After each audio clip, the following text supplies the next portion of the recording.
Assalamualaikum warahmatullahi wabarakatuh. Kami dari grup B akan mempresentasikan mengenai sistem database yang telah kami buat, yaitu Sistem Informasi Sederhana Penerimaan Mahasiswa Baru Jalur Mandiri. Anggota grup B terdiri dari Putri Dea Al-Aristasari dengan NIM 41114190002, Sherly Marlinda dengan NIM 41114190011, Lutfi Nurjayanti Fauzia dengan NIM 41114190039. Yang pertama akan dibahas bab 1, yaitu pendahuluan. Yang pertama ada latar belakang. Proses penerimaan mahasiswa baru yaitu kegiatan yang melakukan pengolahan suatu data menjadi informasi. Pendaftaran khususnya pada mahasiswa baru pada sebuah perguruan tinggi perlu ditangani dengan baik karena dapat membantu para calon mahasiswa baru untuk mendaftar ke perguruan tinggi yang diinginkan. Sehingga penerimaan mahasiswa baru harus memiliki sebuah sistem informasi yang terorganisir dengan rapi. Proses penerimaan mahasiswa dilakukan dengan cara para calon mahasiswa mendatangi perguruan tinggi yang diinginkan dan langsung mengisi formulir pada komputer yang khusus disediakan oleh pihak perguruan tinggi. Selain itu juga ada perguruan tinggi yang mengharuskan para calon mahasiswa untuk mengisi formulir.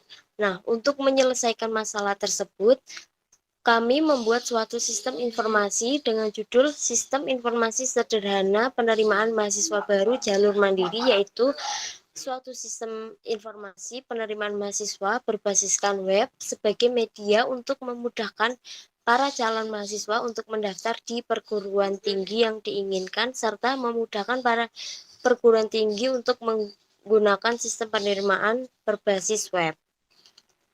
Sistem ini nantinya akan membantu perguruan tinggi untuk melakukan proses penerimaan mahasiswa dengan memanfaatkan media internet.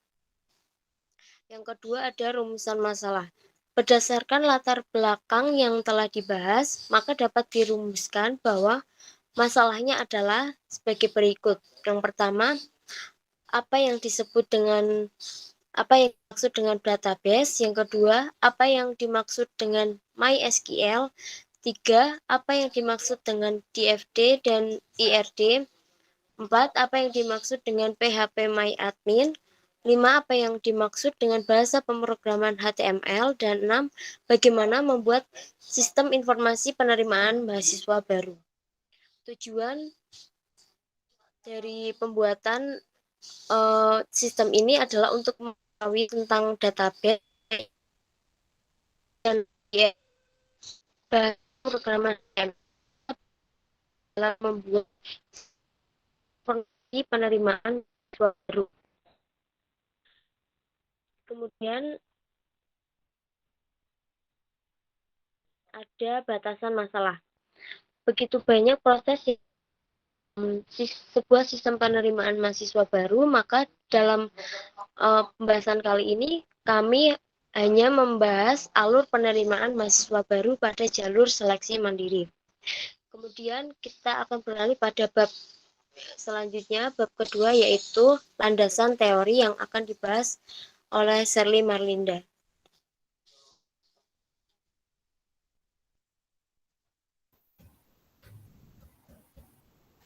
Oke.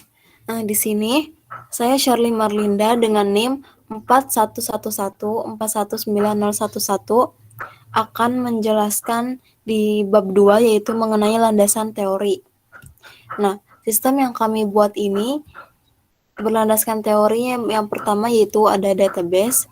Database itu adalah kumpulan informasi yang disimpan di dalam komputer sehingga dapat diperiksa menggunakan suatu program komputer untuk memperoleh informasi dari basis data tersebut. Atau secara umum, database ini adalah sistem penyimpanan data di mana data tersebut diinput, disimpan dalam satu sistem penyimpanan. Nah, proses menginput data dan mengambil data dari media penyimpanan data ini memerlukan perangkat lunak yang disebut dengan Database Management System atau DBMS. DBMS ini merupakan suatu sistem perangkat lunak yang memungkinkan pengguna basis data untuk memelihara, mengontrol, dan mengakses data secara praktis dan efisien.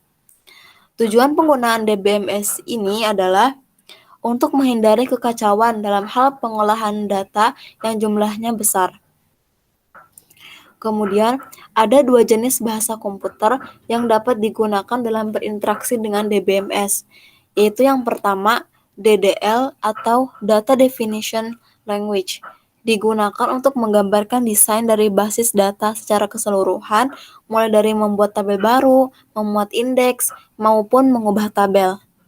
Yang kedua ada DML, yaitu Data Manipulation Language, digunakan untuk memanipulasi dan mengambil data dari database, menghapus data dari database, dan mengubah data pada suatu database.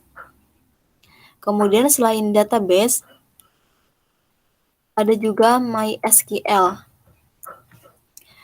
MySQL adalah aplikasi yang termasuk vendor DBMS yang merupakan salah satu aplikasi yang paling banyak digunakan oleh pengguna data maupun para programmer. MySQL ini memiliki berbagai tipe data, yaitu signed atau unsigned, integer yang memiliki panjang data sebesar 1, 2, 3, 4, dan 8 byte, float, double, char, varchar, text, blob, datetime, timestamp, year, set, dan tipe enum. MySQL memiliki beberapa lapisan keamanan seperti subnet mask, nama host, dan izin akses user dengan sistem perizinan yang mendetail serta sandi atau password yang terenskripsi. Ini juga dapat dikoneksikan pada bahasa C, C++, Java, Perl, PHP, dan Python. Kemudian yang selanjutnya ada DFD dan IRD. Yang pertama ada DFD. DFD adalah kependekan dari Data Flow Diagram. DFD ini adalah diagram yang menggambarkan proses aliran data, input atau output dari sebuah sistem informasi yang dibangun. Kemudian ada beberapa komponen dari DFD. Yang pertama ada user atau terminator, di mana ini adalah kesatuan di luar sistem yang memberikan input ke sistem atau menerima output dari sistem, bisa berupa orang, organisasi, atau sistem lain. Yang kedua ada proses, yaitu aktivitas yang mengolah input menjadi output. Yang ketiga ada data flow, aliran data pada sistem, antara proses, antar terminator dan proses, serta antara proses dan data store. Kemudian yang terakhir ada data store, yaitu berupa penyimpanan data pada database, biasanya berupa tabel. Tujuan DFD. Tujuannya yaitu untuk menggambarkan fungsi-fungsi yang mentransformasikan aliran data dan memberikan indikasi mengenai bagaimana data ditransformasikan pada satu data bergerak melalui sistem. Selanjutnya ada fungsi DFD. DFD ini berfungsi sebagai alat pembuatan model yang memungkinkan profesional sistem yang digunakan untuk menggambarkan sistem sebagai suatu jaringan proses fungsional yang dihubungkan satu sama lain dengan alur data, baik secara manual maupun komputerisasi. DFD ini terdapat 3 level, yaitu level diagram konteks, diagram nol, dan diagram rinci.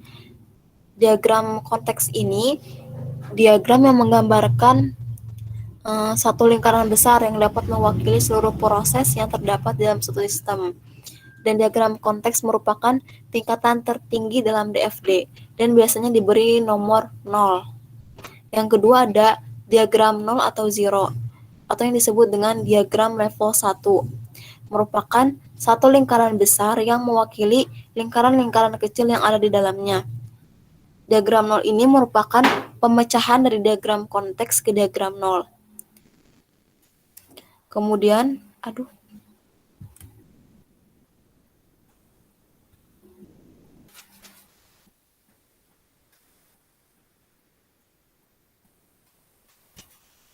Kemudian ada diagram rinci.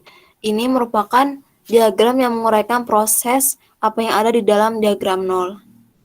Selanjutnya ada IRD. IRD atau Entity Relationship Diagram adalah diagram yang menggambarkan hubungan antar entitas atau tabel yang dijalin melalui primary key dan foreign key tabel di dalam sebuah database. Dalam pembentukan IRD terdapat 3 komponen. Yang pertama ada entitas, yaitu objek yang dapat dibedakan dari yang lainnya dan dapat diwujudkan dalam basis data. Contohnya entitas mahasiswa, entitas buku. Kemudian yang kedua adalah relasi, di mana relasi adalah hubungan antara dua jenis entitas dan direpresentasikan sebagai garis lurus yang menghubungkan dua entitas. Contohnya ini yaitu mahasiswa mendaftar sebagai anggota perpustakaan. Relasinya adalah mendaftar. Kemudian ada atribut. Atribut ini memberikan informasi lebih rinci tentang jenis entitas. Berikut adalah jenis-jenis atribut. Yang pertama, atribut key, atribut simple, atribut multi-value, atribut komposit, dan atribut derivatif. Kemudian di dalam IRD juga ada derajat relasi atau kardinalitas rasio. Ini menjelaskan tentang jumlah maksimum hubungan antara satu entitas dengan entitas lainnya. Contohnya yang pertama itu ada one to one, di mana setiap anggota entitas A hanya boleh berhubungan dengan satu anggota entitas B. Begitu pula sebaliknya. Yang kedua ada one to many, di mana setiap anggota entitas A dapat berhubungan dengan lebih dari satu anggota entitas dari B, tetapi tidak sebaliknya. Dan yang terakhir ada many to many, di mana setiap entitas A dapat berhubungan dengan banyak entitas himpunan entitas B, dan demikian pula sebaliknya. Selanjutnya ada PHP-MyAdmin. PHP-MyAdmin ini adalah aplikasi web untuk mengelola database MySQL dan database MariaDB dengan lebih mudah melalui antarmuka interface grafis. Aplikasi web ini ditulis menggunakan bahasa pemrograman PHP. Kemudian PHP-MyAdmin juga mengandung unsur HTML atau XHTML, CSS, dan juga kode JavaScript. Secara garis besar, PHP-MyAdmin berfungsi sebagai pengolah database MySQL berbasis website seperti hal berikut, yaitu untuk membuat, mengedit, menghapus database, membuat, mengedit, menghapus tabel, membuat dan menghapus relasi antar tabel, mensortir data, dan lain-lain. Kemudian ini ada beberapa fitur dari PHP-MyAdmin. Yang pertama ini, antarmuka berbasis web disediakan bagi para pengguna PHP-MyAdmin. Selanjutnya, impor dan ekspor data. Kemudian juga, dalam pembuatan database, seringkali diimplementasikan ke dalam bentuk grafik dan dapat disimpan grafik tersebut dalam format PDF agar dapat dianalisa. Kemudian terakhir ada pembuatan complex query yang bisa dilakukan dengan fitur seperti query by example yang ada dalam software PHP-MyAdmin. Kemudian selanjutnya ada HTML. HTML ini adalah kependekan dari Hypertext Markup Language, di mana HTML adalah bahasa markup yang digunakan untuk membuat sebuah halaman web. HTML adalah bahasa markup web yang utama dan dijalankan secara alami di setiap browser serta dimaintain oleh World Wide Web Consortium. Dokumen HTML adalah file yang diakhiri dengan ekstensi .html atau .htm. Kemudian, masing-masing halaman HTML terdiri atas seperangkat tags atau bisa disebut juga elements yang mengacu pada building block halaman website. Berikut contoh kode dari susunan atau struktur HTML.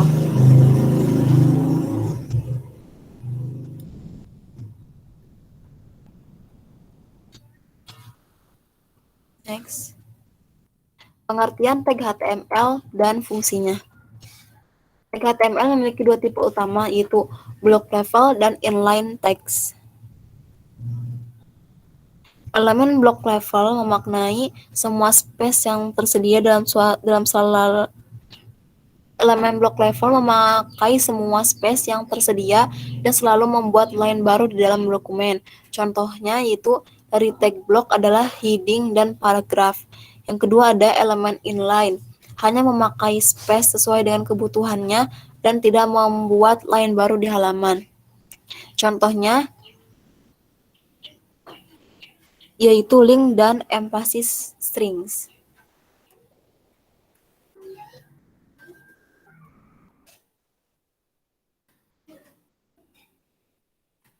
Kemudian ada kelebihan dan kekurangan HTML.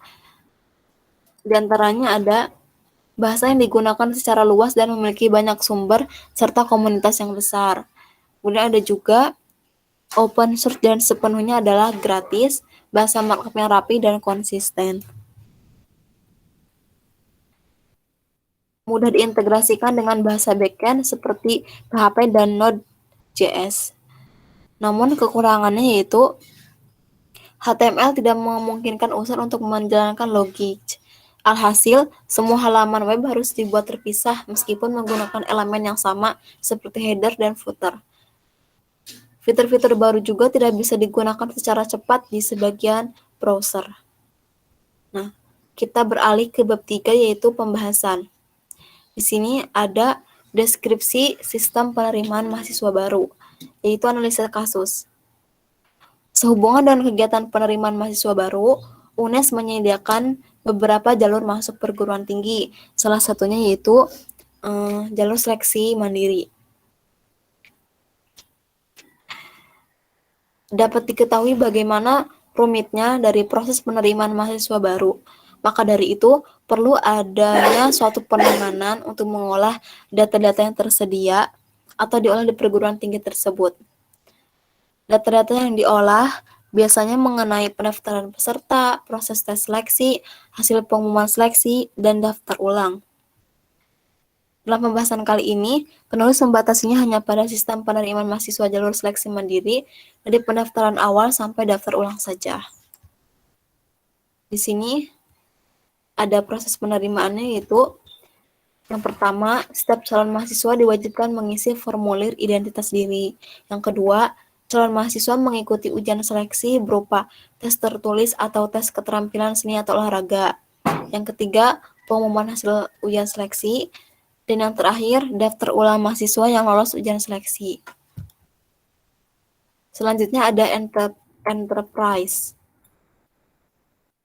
Pada sistem yang kami buat, terdiri dari enterprise-nya yaitu data calon mahasiswa, data ujian seleksi, data pengumuman, dan data daftar ulang.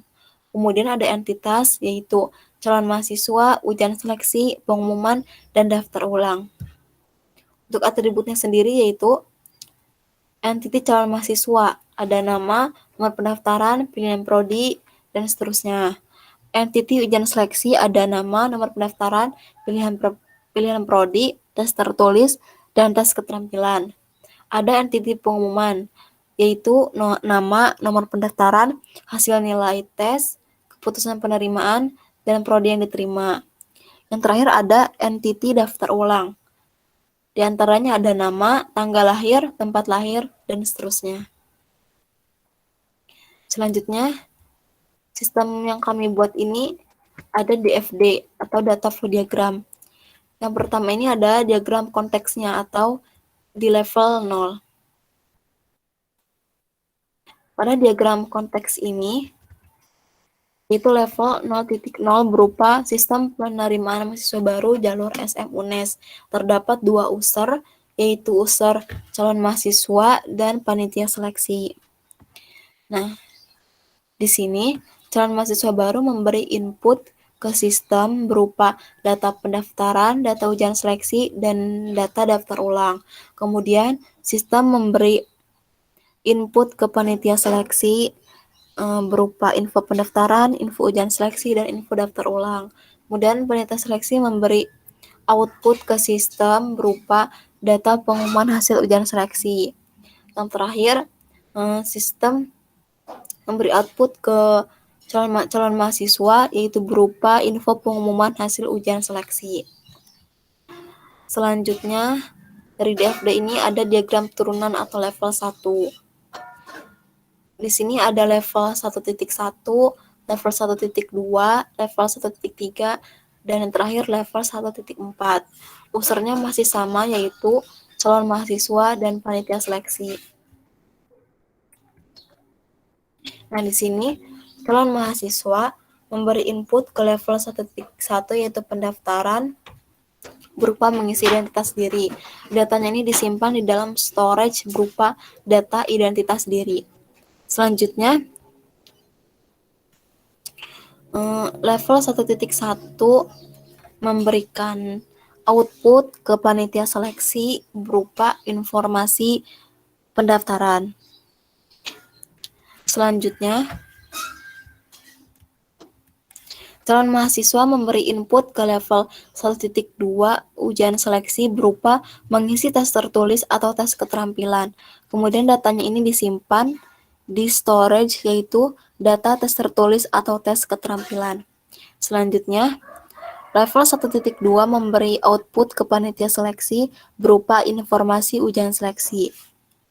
Selanjutnya, panitia seleksi memberikan input ke level 1.3 pengumuman hasil seleksi berupa keputusan penerimaan.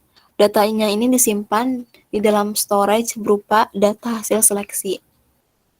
Kemudian, level 1.3 ini memberikan output ke user calon mahasiswa berupa informasi pengumuman hasil seleksi. Calon mahasiswa kemudian memberikan input ke level 1.4 yaitu daftar ulang berupa mengisi identitas diri lanjutan. Datanya ini disimpan di dalam storage berupa data identitas diri lanjutan. Yang terakhir, level 1.4 ini memberi output ke user panitia seleksi berupa informasi daftar ulang. Nah, untuk pembahasan yang selanjutnya akan dijelaskan oleh Dea. Silakan Dea. Oke, sebentar saya share screen dulu ya.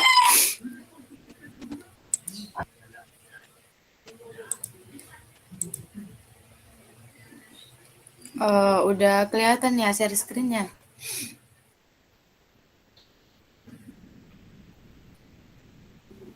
Wow. Udah deh. Perkenalkan, saya Putri Dea Al-Aristasari dengan NIM 41141190002. Di sini saya akan menjelaskan tentang ERD-nya.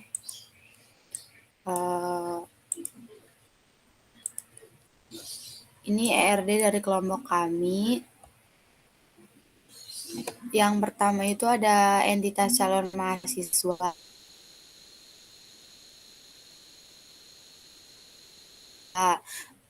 Di entitas calon mahasiswa ini terdiri dari beberapa atribut. Yang pertama itu ada nama, nomor pendaftaran, pilihan prodi, dan lain-lain. Teman-teman bisa baca sendiri.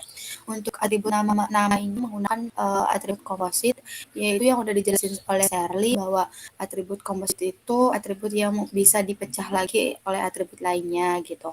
Sedangkan di sini itu primary key-nya itu nomor pendaftaran, dan pilihan prodinya juga di sini itu pakai atribut multi value, yang artinya memiliki beberapa nilai gitu kan, ada prodi matematika, pendidikan matematika, dan lainnya. Di sini untuk kardinalitasnya memakai many to one atau one many to one, di mana banyak calon mahasiswa itu pasti akan mengikuti satu ujian seleksi. Di sini relationship-nya itu mengikuti. Nah, di entitas ujian seleksi ini ada beberapa atribut ya, sama seperti sebelumnya, ada nama, nomor pendaftaran, pilihan prodi, tes tertulis, dan tes keterampilan. Untuk tes tertulis dan tes keterampilan itu sendiri juga memakai atribut komposit karena ada tes bahasa Inggris dan wawasan konservasi.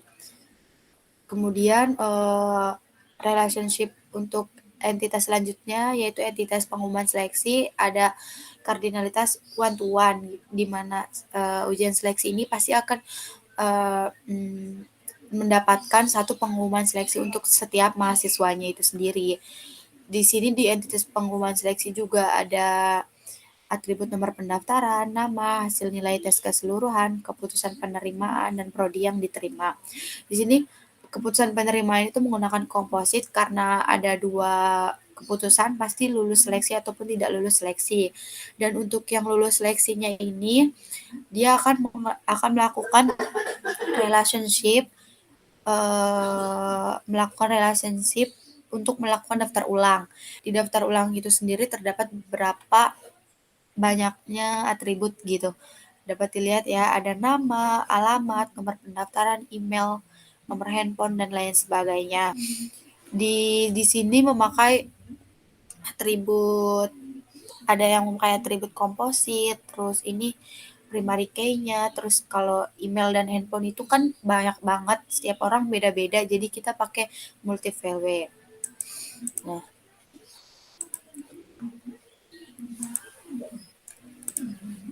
untuk rancangan database-nya itu sendiri kita pakai langsung dari PHP-nya.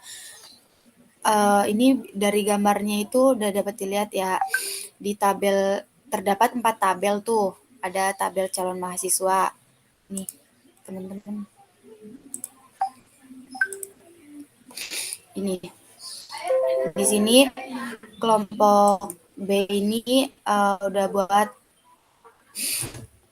database SPMB yang terdiri dari 4 tabel, yaitu calon mahasiswa, terus ada daftar ulang, sama pengumuman seleksi, serta ujian seleksi. Nah, kebetulan di pertama itu kita ada calon mahasiswa. Strukturnya seperti berikut. Nah, ada nomor pendaftaran, nama, pilihan prodi, tanggal lahir, tempat lahir, ID sekolah, alamat, nilai rata-rata UN. Di sini nomor pendaftaran itu sebagai primary key dengan menggunakan jenis car 10. Terus namanya itu menggunakan varchar, sedangkan pilihan prodi itu menggunakan varchar 100 karena kan banyak pilihan prodinya. Jadi kita kasih nilai yang banyak. Tanggal lahir kita pakai date, tempat lahir kita varchar, ID sekolah juga pakai char, alamat pakai varchar 200 nilainya, serta agama itu pakai varchar, dan nilai rata-rata UN itu pakai desimal. Untuk tabel daftar ulangnya itu sendiri, sebentar.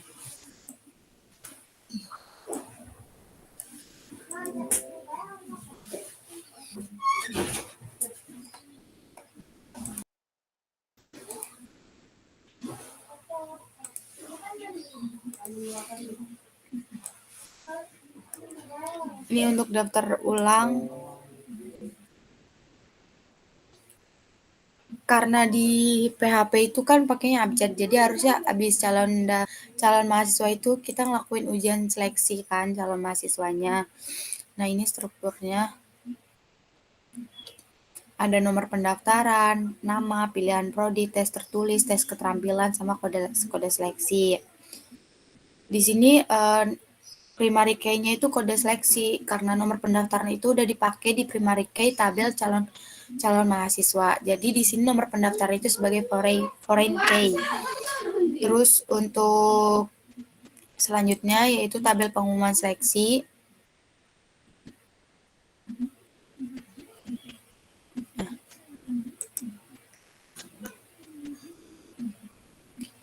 Di sini ada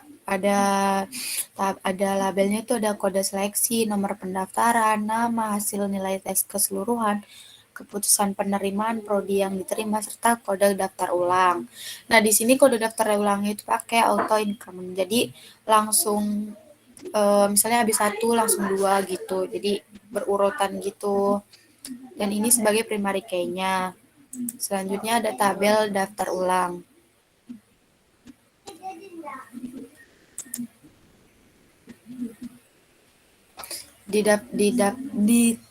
Di tabel daftar ulang ini terdapat 17 label. Yang pertama itu ada kode daftar ulang, nomor pendaftaran, kode seleksi, nama, tempat tanggal lahir, email, nomor handphone, jenis kelamin, agama, nama ayah, dan nama ibu.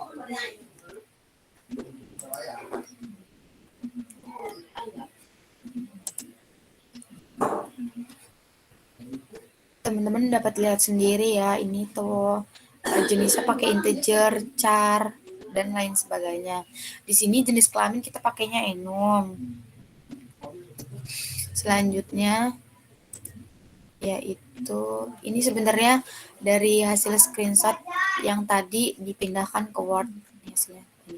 Nah, ini buat relasinya itu mungkin kurang jelas, dapat lihat di sini.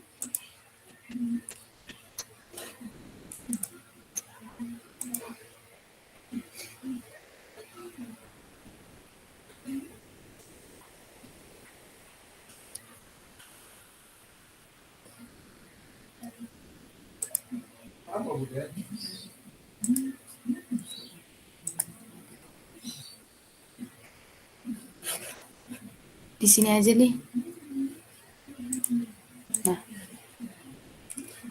Nah, di sini tuh ini kan sebagai tabel calon mahasiswa. Tadi di calon mahasiswa itu primary key-nya itu nomor pendaftaran. Lah, terus di tabel ujian seleksi itu nomor pendaftaran itu sebagai foreign key. Jadi relasinya itu dari primary key ke foreign key di label nomor pendaftaran di tabel ujian seleksi.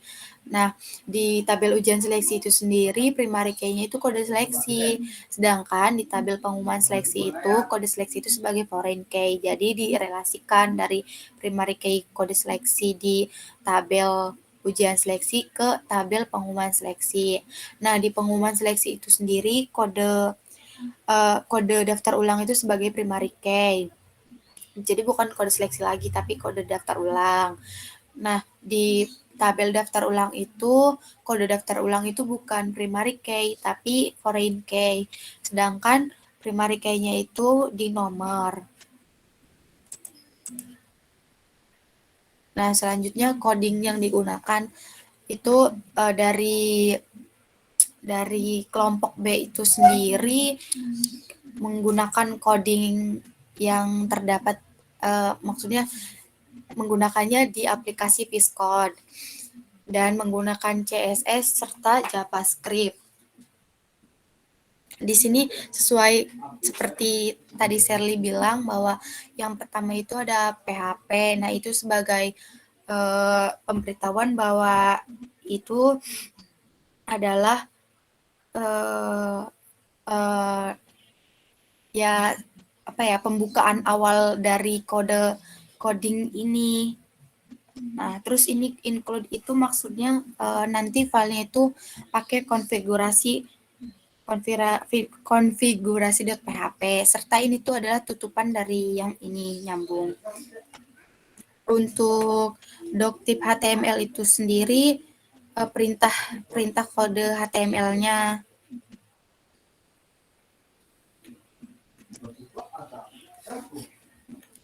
Dan head ini kan tadi udah dijelasin Sherly bahwa ini tuh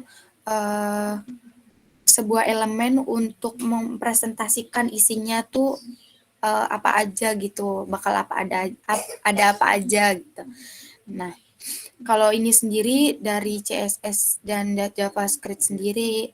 Nah, sedangkan di sini title itu SPMB UNES sebagai judulnya gitu. Dan untuk link itu kita kan ada CSS. Nah, bentar.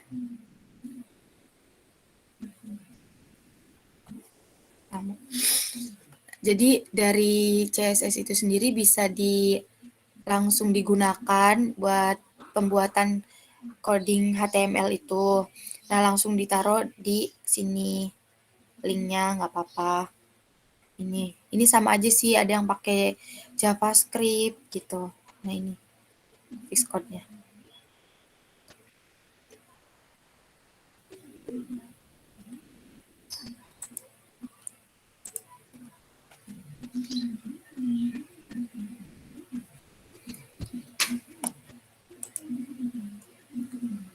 Sebentar ya teman-teman.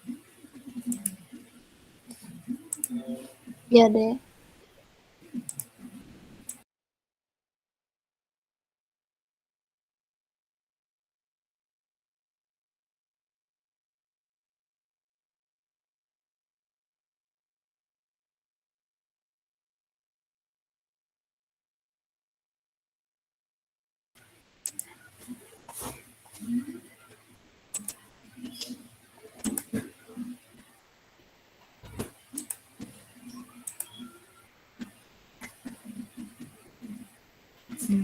Lanjut ya. Ini masih error lama.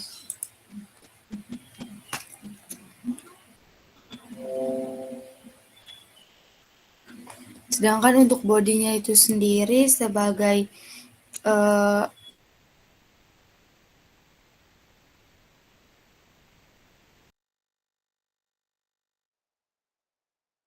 isi ya seperti bukan seperti head tapi apa yang akan bakal diambil. Nah, di sini kelompok B itu pakai CSS, nah, sama JavaScript. Ini semua itu download, jadi nanti langsung bisa digunain.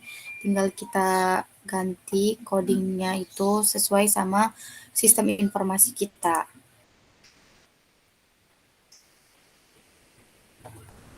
Ini untuk sistem penerimaan mahasiswa baru itu sebagai seperti judul, tapi judul besarnya akan seperti apa gitu.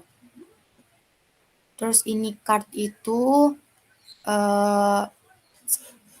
background bukan background warna, tapi background kotak yang bakal kita gunain nantinya. Ini cardnya itu backgroundnya bisa kita kasih warna gitu, pakai putih ataupun apa. Oh ya, ini kita pakai H2 itu sebagai kayak seperti ukuran kayak gitu. Tulisannya tuh dibesarin atau kecilin itu pakai H2 gitu. Ini terus ini H1 itu paling besar. Ini judul di tengah, nanti akan dijelaskan lagi. Nah, untuk di sini sendiri di webnya itu nanti ada kayak seperti tombol submit gitu untuk memasukkan, dan itu ada beberapa variabel, teman-teman bisa dapat lihat sendiri, ada variabel nomor pendaftaran gitu. Di sini menggunakan metode post. Nah, seperti ini.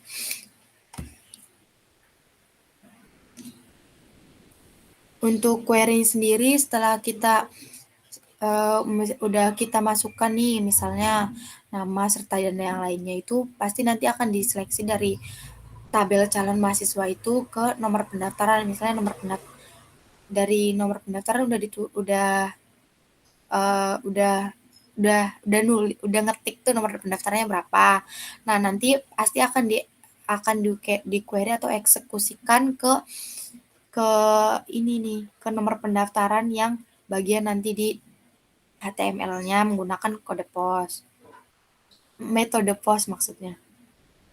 Nah, untuk echo itu sendiri seperti tulisan yang akan ditampilkan ke webnya. Nanti kan kalau udah daftar itu nanti ada tulisan terima kasih pendaftaran kami terima gitu. Itu berarti menggunakan coding echo gitu. Di sini juga kita pakai if else, berarti di mana itu berarti keadaan jika itu udah daftar, maka nanti tampilannya seperti ini. Tapi jika sudah daftar tetapi daftar lagi, berarti nanti tampilannya itu ada bacaan maaf Anda sudah terdaftar ataupun maaf pendaftaran kami tolak gitu. Nah, setelah udah mengisi itu di-actionkan lagi gitu menggunakan metode post. Nah, ini labelnya ada nomor pendaftaran gitu. Enaknya sih langsung ya, tapi ya udah deh. Dan ini placeholder tuh sebagai seperti bayangan gitu. Sebentar.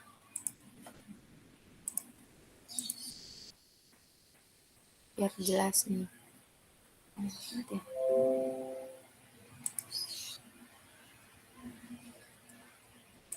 Nah, ini placeholder tuh yang seperti ini. Jadi buat bayangan, buat contohnya gitu, placeholder.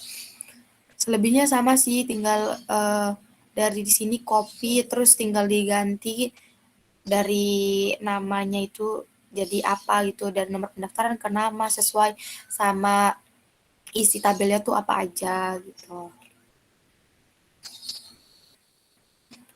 Nah, ini buat klik submitnya itu ya kita buat data yang udah diisi kita klik submit buat disimpan gitu sih. Nah, ini untuk ujian seleksi. Dan yang terakhir itu kita harus pakai HTML seperti ini yang seperti Shirley jelasin, itu berarti udah diakhiri codingnya gitu. Ini juga sama, bedanya ini dari CSS berapa gitu, dari CSS linknya ditaruh di coding HTML. Ini ukuran tulisan sih. Tadi aku mau ngasih tahu kalau kartu yang kayak gininya card, ini namanya card. Ini like tuh dikasih warna. Kalau ini judul yang pakai H2, kalau ini pakai H1 karena besar. Sebenarnya ini sama. Nah, ini kan tadi kan kartnya sama sih kartnya, cuman nanti di halaman ujian seleksi itu bukan lagi pendaftaran, tapi di sini ujian seleksi seperti itu.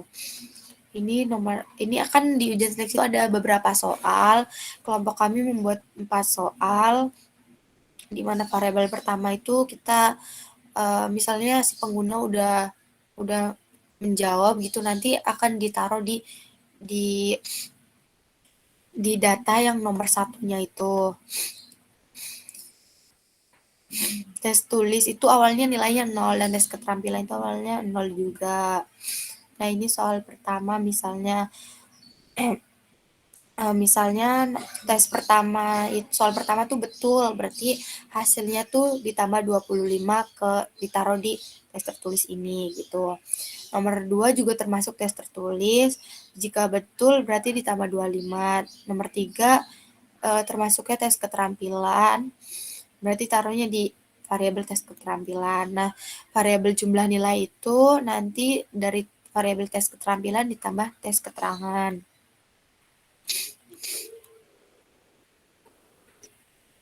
Ini selebihnya seperti pas udah di submit itu nanti kalau udah bisa nanti bisa langsung ke nomor pendaftaran ditaruhnya gitu, ataupun nanti ada bacaan error di nomor berapa ataupun berapa seperti itu. Nah, untuk udah nyelesain ujian seleksi pasti nanti ada eco lagi gitu, atau tulisannya nanti seperti ini. Ini juga pakai if else lagi. Jika udah melakukan ujian seleksi tapi pengen melakukan ujian seleksi lagi, nanti nggak bisa karena udah ada ini bacaan ini. Nah, dari yang tadi pas di sini 25 tambah 25 untuk tes ketulis dan tes keterangan juga 25 tambah 25, maka di sini jumlah nilai itu harus 50, harus lebih dari 50 gitu, biar syarat kelulusan tuh lebih dari sama dengan 50. Jadi kalau misalnya penggunanya itu nilainya kurang dari 50, berarti dia nggak lulus gitu. Nah, ini sama sih. Ini juga menggunakan metode POS. Nah, ini seperti yang di coding calon mahasiswa, tinggal nanti dipaste terus diganti ininya gitu. Ganti ini kayak gitu. Karena di ujian seleksi itu cuman ada eksekusi yang buat masukkan nomor pendaftaran, pilihan prodi, dan masukkan nama aja. Jadi cuma 3. Nah, ini buat soal pertama itu kita kelompok B itu pakainya yang gampang. Jadi ada siapkan nama rektor UNES gitu. Nanti pilihannya itu menggunakan radio gitu, yang bulat-bulat gitu. Nanti saya jelaskan di tampilan webnya. Itu buat inputnya. Nanti kalau misalnya kliknya Prof. Dr. Fatur gitu, berarti itu nanti benar jawabannya. Untuk soal kedua itu untuk pilihan dari soal 1 itu keduanya ada Prof. Dr. Zainuri. Ini harusnya salah, maaf Pak.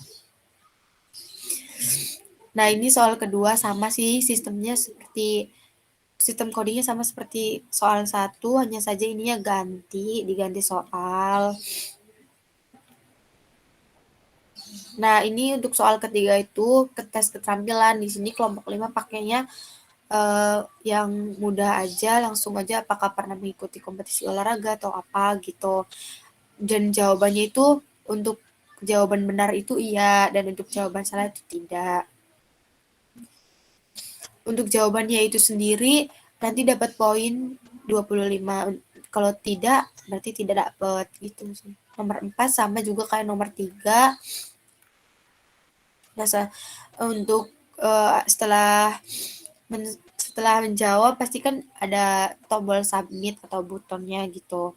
Sebenarnya teman-teman misalnya yang di luar sana tuh mau ganti bukan submit ataupun input nggak apa-apa sih, tergantung keinginan teman-teman. Di sini kelompok 5 pakai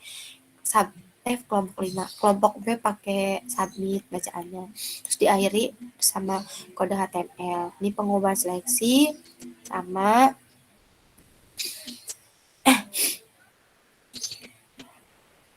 ini dari link-link CSS sama JavaScript dipindahin ke HTML gitu.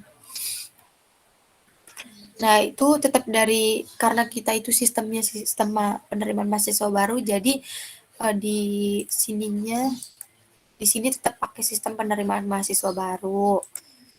Itu H2 ukurannya. Tapi nanti di halaman pengumuman seleksi ini ganti jadi pengumuman seleksi.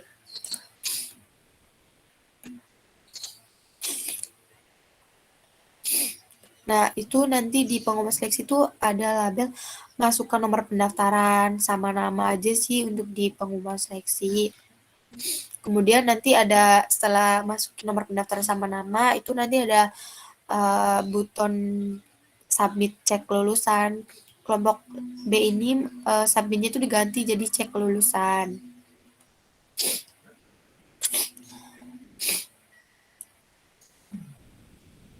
TD kelas ini atau sebagai untuk menggabungkan menjadi beberapa grup gitu.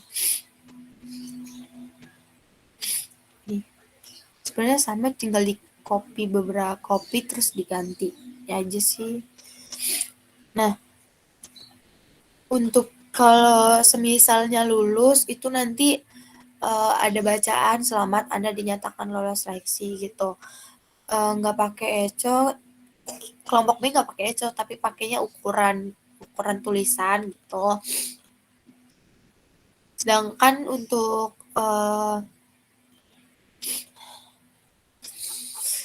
pengumuman hasil seleksi penerimaan mahasiswa baru itu memakai eco ya, karena harus ditampilkan.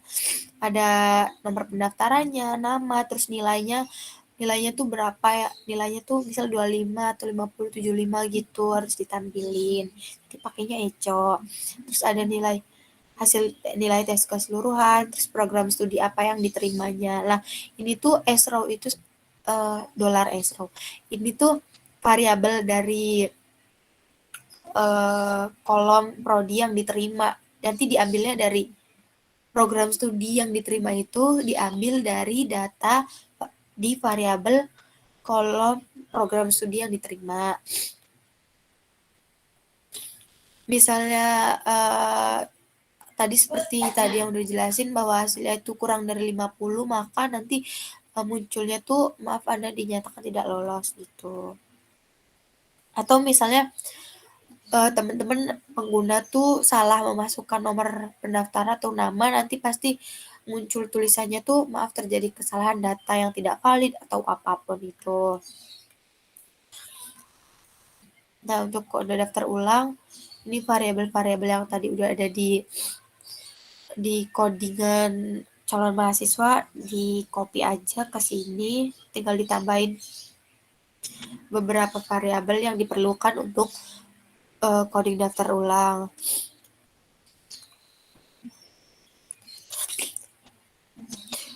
Insert into itu bisa, jadi teman-teman pengguna nanti bisa mengedit juga sih.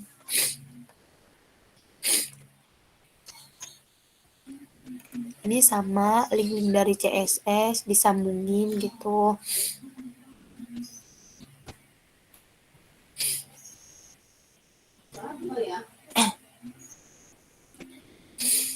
Nah, untuk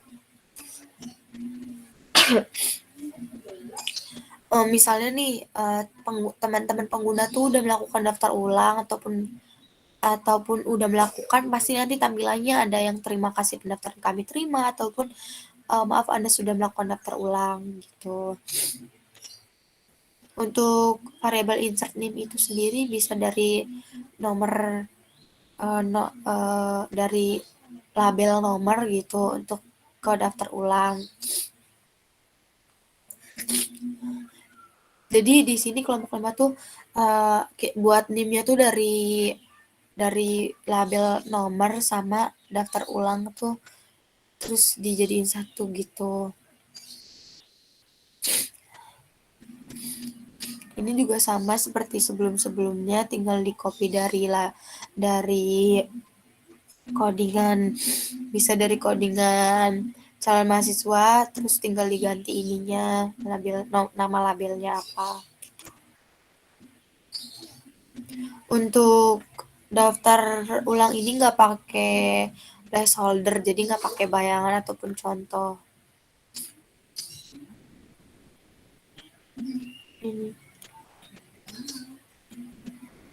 Ini diakhiri. Nah, di kelompok 5 ini kita juga menampilkan beberapa daftar mahasiswa yang udah diterima, yaitu bisa menampilkan nama sama NIM serta pilihan prodi. Di sini sama seperti yang saya jelaskan sebelumnya, pakai link-link dari CSS sama JavaScript.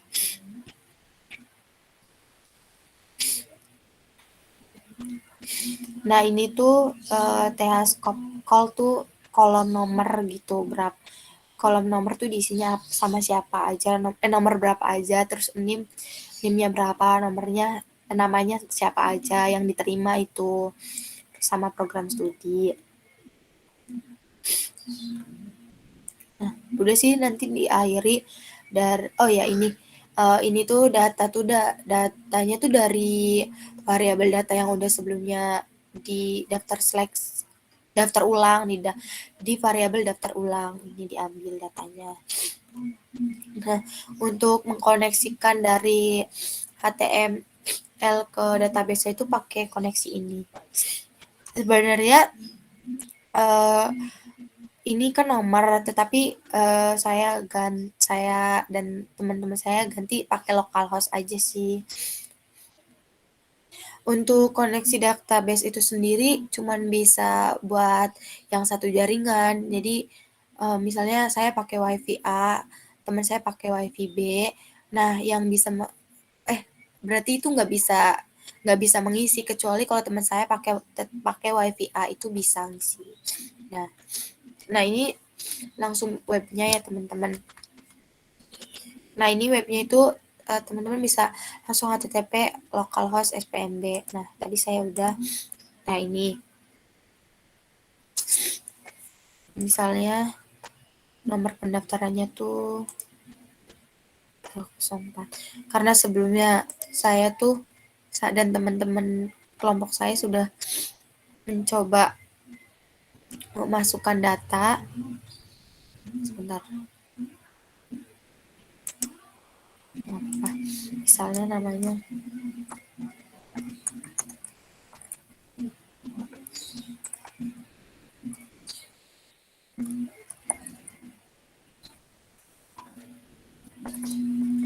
kelompok B itu kita pilihan prodinya pakainya tulisan langsung sama penggunanya sih, nggak ada pilihan buat milih pakai klik-klik gitu ataupun radio ataupun input ini misalnya. Nah, misalnya Cirebon. ID sekolahnya kan setiap sekolah tuh beda-beda, jadi bebas aja sih ID sekolahnya 20120. Kan kalau ID sekolah tuh bukan primary key, jadi mau sama juga nggak apa-apa. Nah, misalnya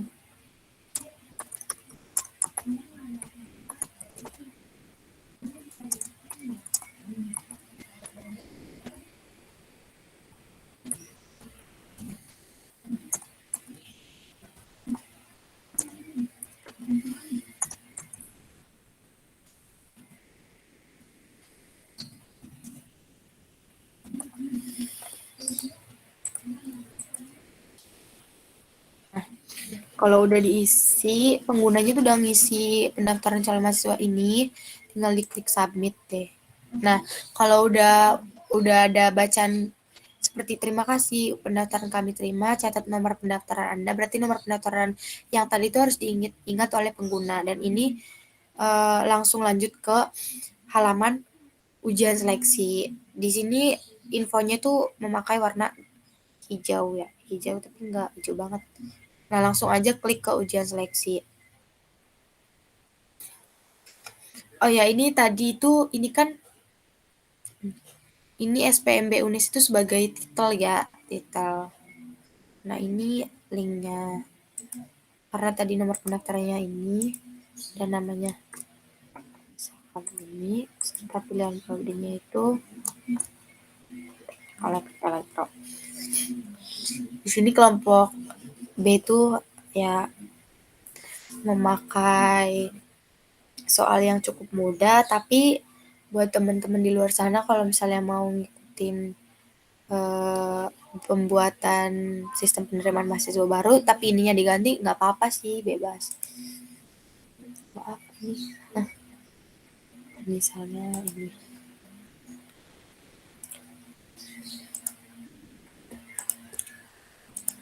Kalau udah diisi semua, tinggal klik submit. Nah, sama seperti sebelumnya, nanti kalau udah selesai, nanti pasti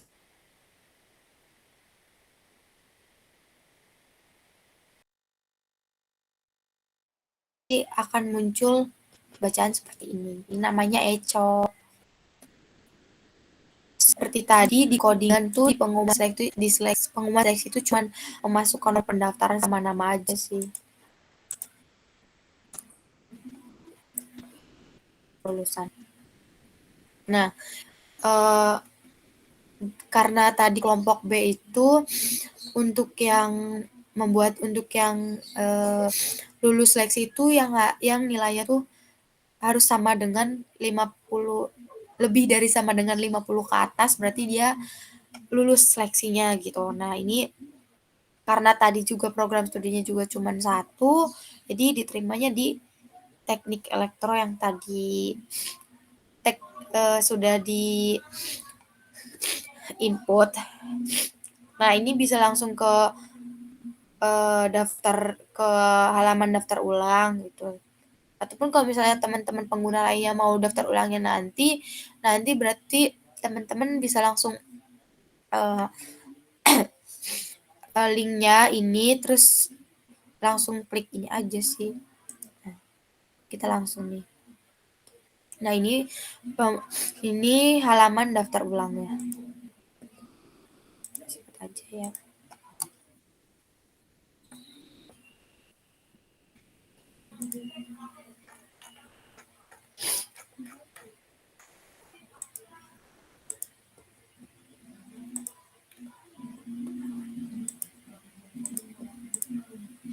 Nomor HP tuh bebas sih, mau nomor apa kita pakai nomor HP ini misalnya. Atau belakangnya ganti deh 9. Emailnya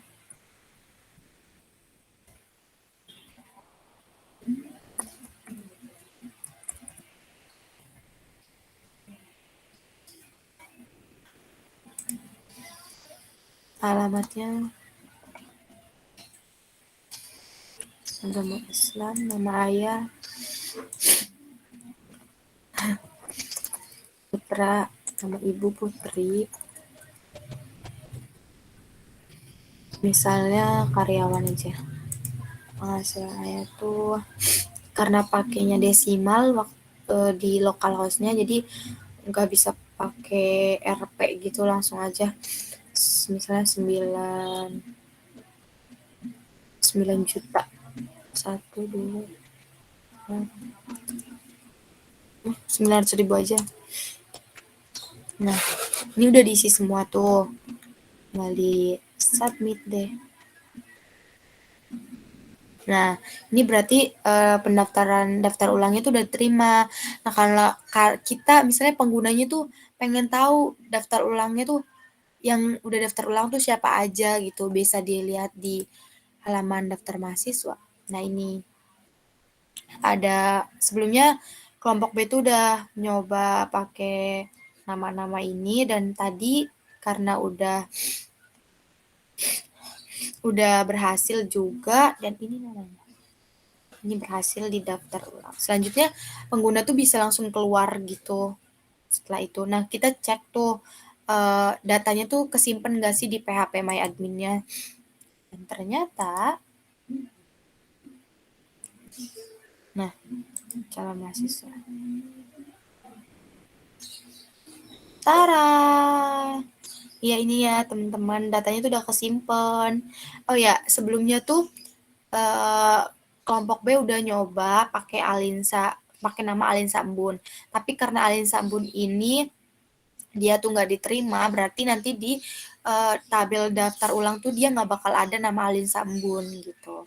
Ini ada ya teman-teman. Nah, coba kita cek di tabel ujian seleksi.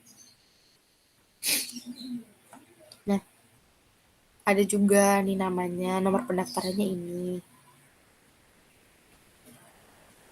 Kode seleksi itu yang tahu hanya panitianya. Jadi teman-teman pengguna, usernya tuh nggak bakal tahu kode seleksinya gitu.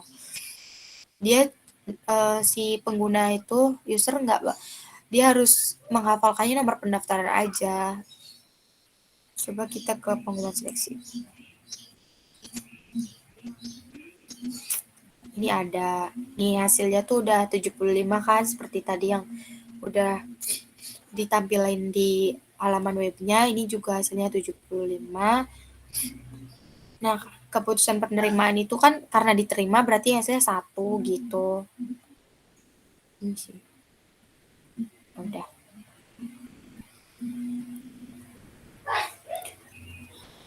Dan kita lihat di daftar ulang. Nah, di daftar ulang udah ada juga nih, kode daftar ulang yang tahu cuman panitia. Nah, Nina tadi kan namanya Sakabumi. Tada. Udah ada ya, udah masuk di PHP-nya. Di database PHP-nya. Bisa lihat sendiri. Udah deh. Nah, NIM-nya sesuai dari NIM tuh dibuat dari nomor pendaftaran ini. Sama nomornya di belakangnya dikasih nomor gitu. Nah, karena tadi saya udah ngomong bahwa yang namanya Alinsya itu karena nggak diterima, jadi di tabel daftar ulang tuh nggak bakal ada nama Alinsya gitu.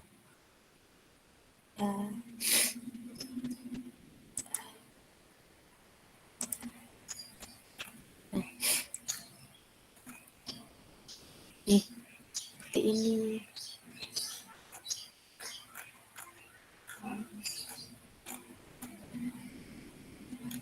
Nah, karena dari kelompok B ini sudah berhasil menginput data dari web dan data tersebut masuk ke dalam localhost PHP My Admin. Selanjutnya kesimpulannya akan disampaikan oleh teman saya Lutfi.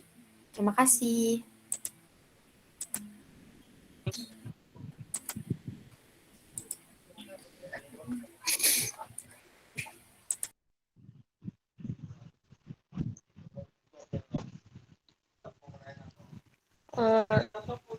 Yang terakhir itu ada kesimpulan. Adapun kesimpulan sebagai hasil dari pembuatan sistem informasi yang telah dibuat adalah berikut. 1. Dengan adanya perancangan sistem informasi ini, diharapkan proses pencatatan data mengenai penerimaan mahasiswa baru akan lebih efektif dan efisien.